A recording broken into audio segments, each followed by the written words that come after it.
It was hot out. I offered him a cool, weak wine, but he blushed and refused. Why was I being called? I asked him. He said it was an official summons, but he didn't know for what. You'll remember, Simon, that it was a rotten spring that year. The beets were wrinkled, the radishes spare, the rhubarb, usually a celebration, was like straw, and same for the asparagus. The preceding winter had been fierce.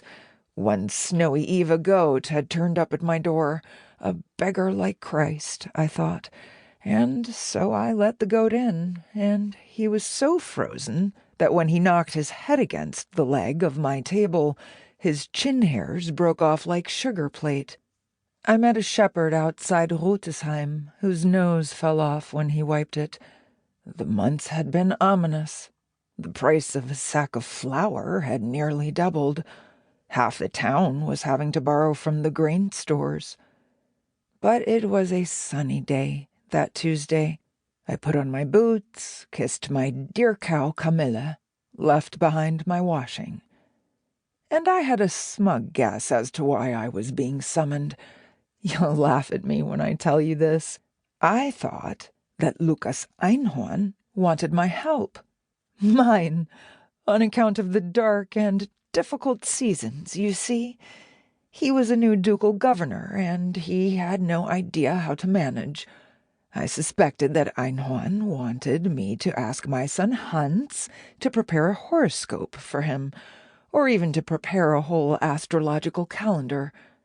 I began to be annoyed, assuming Einhorn would expect the work to be done for no pay.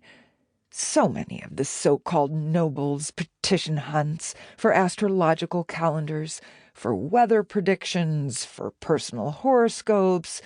Even Emperor Rudolf had asked him. What did the stars say for war with Hungary? And even the emperor never got around to paying. The new emperor is no better. It's always the same with some people. They may as well ask him to mend their hose. Hans was already living in Linz then. He had just remarried and was teaching at a small school. He had been denied a job at his university in Tübingen on account of some nonsense about what communion wafers are made of, and though Hans is known at all the finest courts, he is paid only in insubstantial status. That May, he was caught up in all sorts of conflicts with printers, and also he was trying to find a suitor for his stepdaughter. I was seen as having Hans's ear. But the man only has the 2 ears, same as God has gifted the rest of us. I get so little acknowledgment here in Leonberg of Hans's place in the world, and that's good.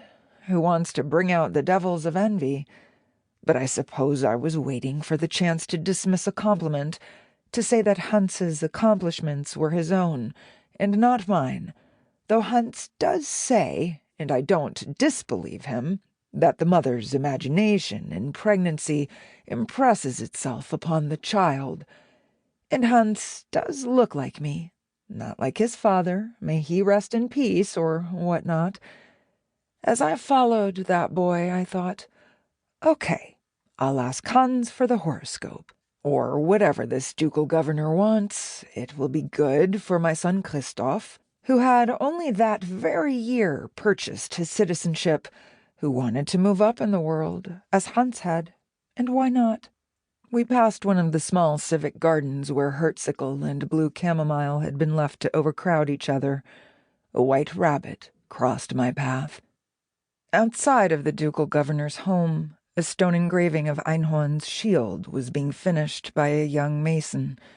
The shield showed a unicorn rearing up on its hind legs, like a battle horse. A vanity. In the cool front room of the ducal governor's residence, the boy showed me to a seat next to a vulgarly stuffed pheasant, and then left. The pheasant had green glass eyes. The feathers looked oily. The pheasant looked evil. Turned to evil, I will say, as opposed to born of evil. I was thirsty. I waited there, next to that unmoving